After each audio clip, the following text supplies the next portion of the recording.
Hello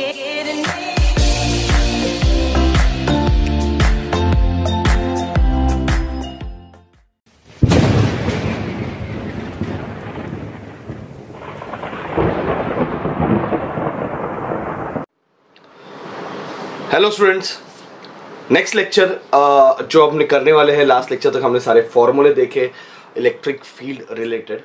सो अभी एक काम कर देते हैं, we'll try to list down all the formulae first of all and then we'll start solving this sum. Okay, the first thing what we studied, okay, is the point charge का formula electric field का 1/4 pi epsilon naught Q upon R square. Okay, then बच्चों हमने किया था एक spear के बारे में। ओके, स्पीयर में मैंने एक चीज आपको बताया नहीं था, वो मैं यहाँ पे कवर अप करता हूँ। स्पीयर के बारे में हमने जो किया था वो स्पेरिकल शेल किया था। ओके, स्पेरिकल शेल के बारे में हमने कवर किया था।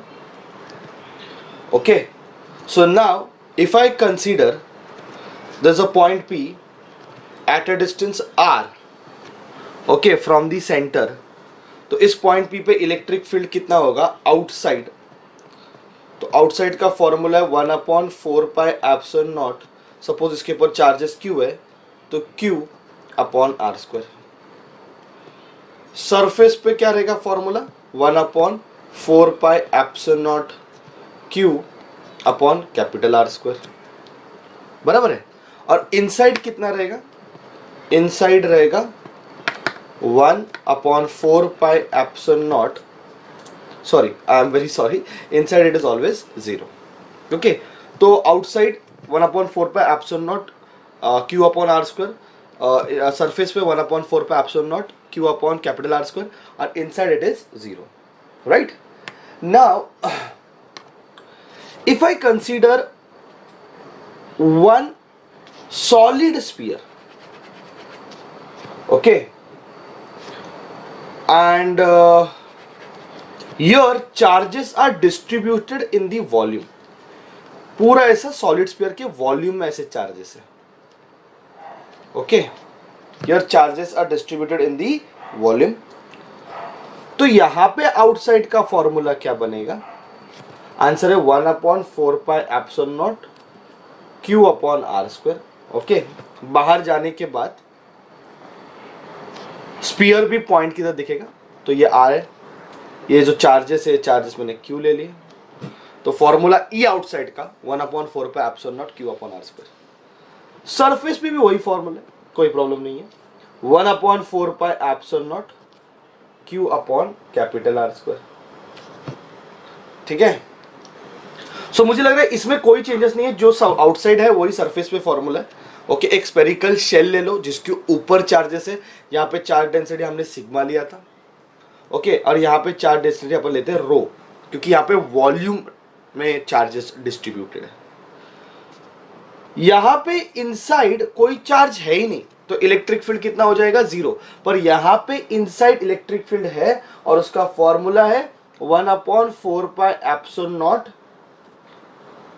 QR upon R cube. बच्चों, तो ये फॉर्मूला बहुत अच्छे से याद रखो। This formula is for inside where small r is a point from the centre. Suppose ये पॉइंट है, इस पॉइंट पे मुझे फाइंड करना, तो ये स्मॉल r हो गया। कैपिटल R तो अपने को पता है कि रेडियस ऑफ द स्फीयर है, तो ये इनसाइड का फॉर्मूला है। तो वॉल्यूमेट्रिक डिस्ट्रीब्यूशन है, अगर अंदर चार्जेस ऑलरेडी डिस्ट्रीब्यूटेड है तो इलेक्ट्रिक फील्ड 0 नहीं होगा। यहाँ पे शेल पे चार्जेस है, चार्जेस ने एरिया, सरफेस एरिया ऑक्यूपाई किया, यहाँ पे वॉल्यूम ऑक्यूपाई किया, तो ये डिफरेंस आपको समझना है बच्चों। ओके, बाकी लाइन चार्ज का तो हमको पता है, सिलेंडर हो, लाइन चार्ज हो, इनफाइनाइटली लॉन्ग, फॉर्मूला आएगा lambda upon 2 pi epsilon not r। फिर प्लेन शीट का हमने फॉर्मूला देखा, प्लेन शीट का फॉर्मूला क्या है, sigma upon 2 epsilon naught. Okay, if you kept in any other medium तो K आएगा यहाँ पे।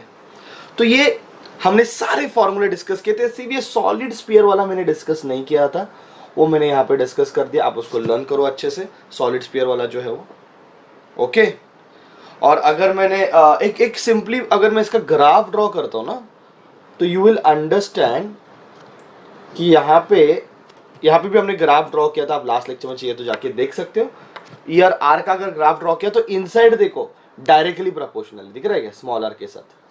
तो ये अगर सेंटर है तो सेंटर से जब तक वो सरफेस पे नहीं पहुंचता, okay, inside, this is inside, okay, this is capital R and this is outside. तो सेंटर से लेके इनसाइड में जब तक है तभी तक E is directly proportional to are है। चेक करो, इनसाइड में E is directly proportional to are है तो स्ट्रेट लाइन मिलेगा, सरफेस पे मैक्सिमम हो जाएगा, और फिर इनवर्सली प्रोपोर्शनल तो ऐसे मिलेगा। तो ये यहाँ पे E is directly proportional to are है और यहाँ पे inversely proportional to r square है, तो रेक्टेंगुलर हाइपरबोला मिलेगा। तो ये एक ग्राफ है, ये भी मैंने बता दिया आपको। तो ये सारे फॉर्मूले अगर लर्न हुए तो बहुत सिंपल फॉर्मूला बेस्ड क्वेश्चन है इसके ये लेक्चर में, ठीक है। तो फटाफट कवर अप करते फॉर्मूला बेस्ड क्वेश्चन सारे। चलो देखते हैं।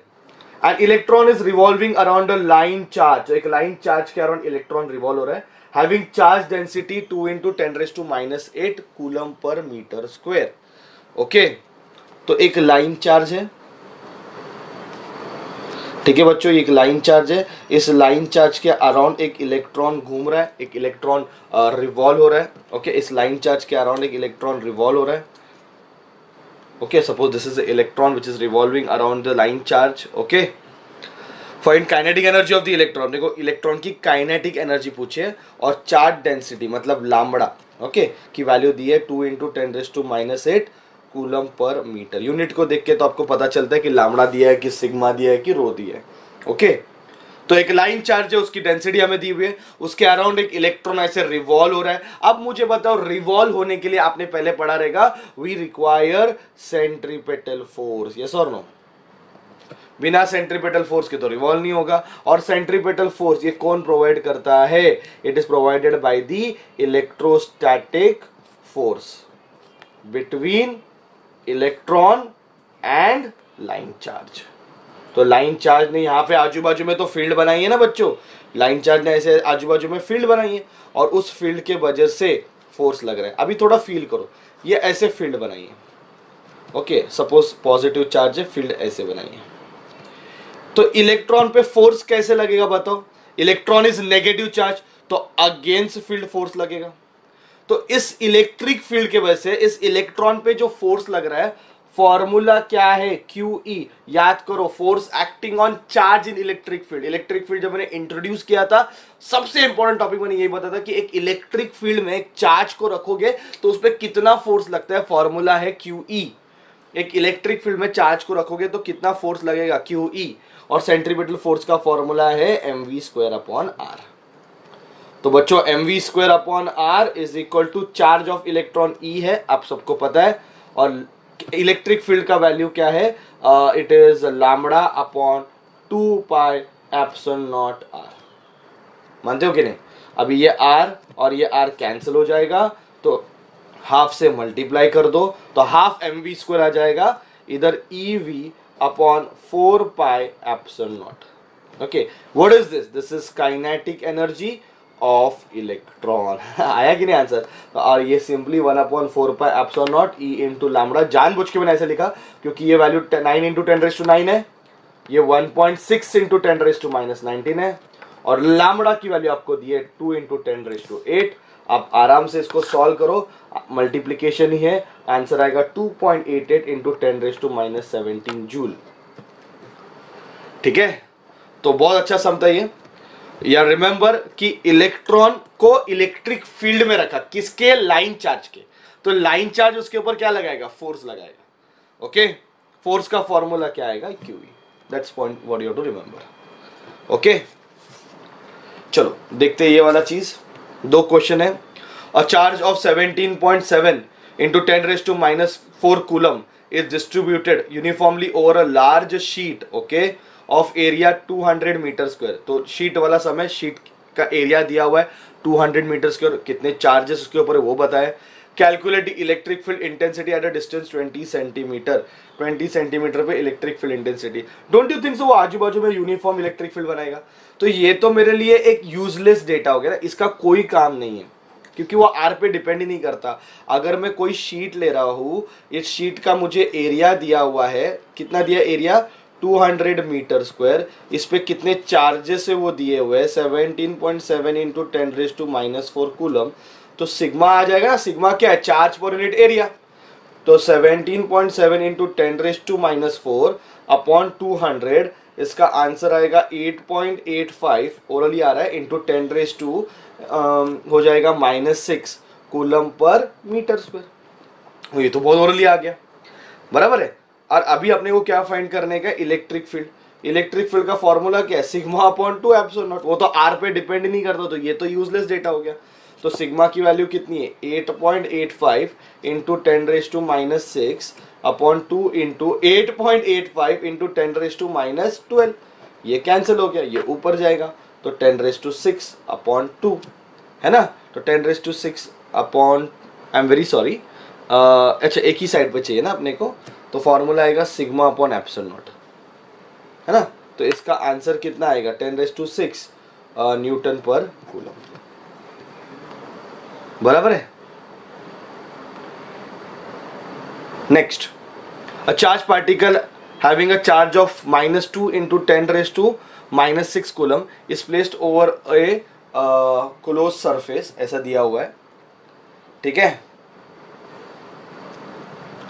And having surface density 4 into 10⁻⁻⁶ sigma दिया हुआ है। Find the force acting. Okay, अपने को क्या फाइंड करने का है, फोर्स एक्टिंग फाइंड करने का। तो बच्चों एग्जाम्पल 3 में यहाँ पे सॉल्व कर रहा हूँ। चार्ज का वैल्यू दिया -2 into 10⁻⁻�6 coulomb. Okay, surface density पूछा है मुझे, मतलब मुझे सॉरी सरफेस डेंसिटी दिया है, सिग्मा दिया है, that is 4 into 10⁻⁻�6 coulomb metre square. अपने को फोर्स फाइंड करने का है, okay, between the particle and the plate. उस पार्टिकल पे और प्लेट पे फोर्स फाइंड करने का, उसके बीच का। ओके, तो फोर्स का फॉर्मूला आपने को अभी भी देखा, it is QE। Electric field में अगर मैं कोई भी चार्ज रखता हूँ उसके ऊपर फोर्स लगता है, फॉर्मूला है QE, और E का फॉर्मूला है सिग्मा अपॉन 2 एप्सिलॉन नॉट, है कि नहीं, क्योंकि यूनिफॉर्म इलेक्ट्रिक फील्ड बनाएगा। Q का आंसर आपको पता है, सिग्मा पता है, सारे वैल्यूज अपने को पता है, जस्ट सब्स्टिट्यूट करो तो ये आ जाएगा 2 इंटू 10⁻⁻⁶, माइनस साइन नहीं लिया तो भी चलेगा। सिग्मा की वैल्यू है 4 into 10⁻⁻⁶ upon 2 into epsilon not की वैल्यू है 8.85 इंटू 10⁻⁻12। इसको सॉल्व करो, इसका आंसर लगभग 0.45 न्यूटन इतना आएगा। Okay, next,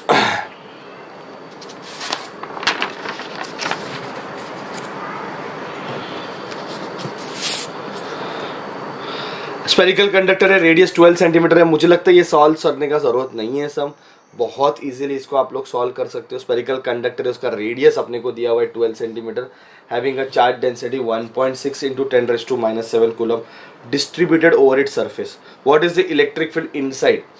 inside electric field पूछा है, आउटसाइड पूछा है, और 18 सेंटीमीटर पूछा है। ओके, और just outside this sphere, just outside पूछा है। ओके, तो इनसाइड, आउटसाइड और जस्ट आउटसाइड मतलब आप इसको सरफेस कंसिडर कर सकते हैं, ठीक है। Just outside you can assume it as a surface. तो ये अपने को फाइंड करना है, तो ये तो जीरो है। ओके, ये फर्स्ट वाला तो जीरो हो गया क्योंकि ये स्पेरिकल कंडक्टर है और charge density distributed over its surface दिया हुआ है, तो सरफेस पे चार्जेस है। अगर सरफेस पे सारे चार्जेस आ रहे, अगर सरफेस पे सारे चार्जेस आ रहे तो अंदर इलेक्ट्रिक फील्ड कितना हो जाएगा, जीरो हो जाएगा, है कि नहीं। आउटसाइड मतलब ये वाला सम सॉल्व करते, 1/4 epsilon naught Q upon R²। तो ये 9 इंटू 10⁻⁹, Q की वैल्यू कितनी दी है, 1.6 इंटू 10⁻⁻7 अपॉन R²। R कितना दिया, 18 सेंटीमीटर दिया, बराबर है ना। तो 18 सेंटीमीटर को मीटर में कन्वर्ट करते, multiply by 10⁻⁻² the whole square.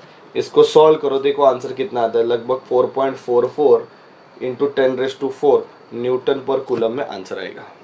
Okay, और सरफेस पे क्या हो जाएगा, 1/4 epsilon naught Q upon R²। अब ये रेडियस दिया हुआ है, substitute and get the answer.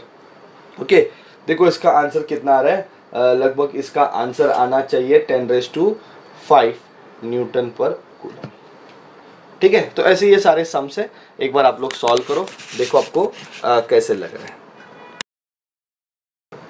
Okay बच्चों, तो आप जितने क्वेश्चन है सॉल्व करो, डिस्क्रिप्शन बॉक्स में मैंने क्वेश्चंस दिए हुए। एक question I will try to improve. मुझे ये क्वेश्चन जो है इसमें हमने 2 लेना चाहिए, 2 epsilon naught, okay, because it is there in the formula, okay. ये थोड़ा मेरा इधर यहाँ पे छोटा सा गड़बड़ हुआ है, 2 एप्सिलॉन नॉट है तो यहाँ पे नीचे 2 आएगा, सो आंसर आएगा 8.85 इंटू 10⁻⁻16 और यहाँ पे 2 रहेगा, तो ये हो जाएगा 10⁻6/2, तो ये हो जाएगा 0.5 इंटू, मतलब हाफ के लिए 0.5 इंटू 10⁻6, तो इसका answer 5 into 10⁻5 and that is in newton per coulomb. तो ये आंसर आपको आना चाहिए, ठीक है। तो ये थोड़ा इंप्रूवमेंट करो आप यहाँ पे, and that's it, that's the end of the sum. Thank you very much, okay. Description box की सम आप अच्छे से सॉल्व करके उसके डाउट्स आप कमेंट बॉक्स में डाल सकते हो। Thank you very much.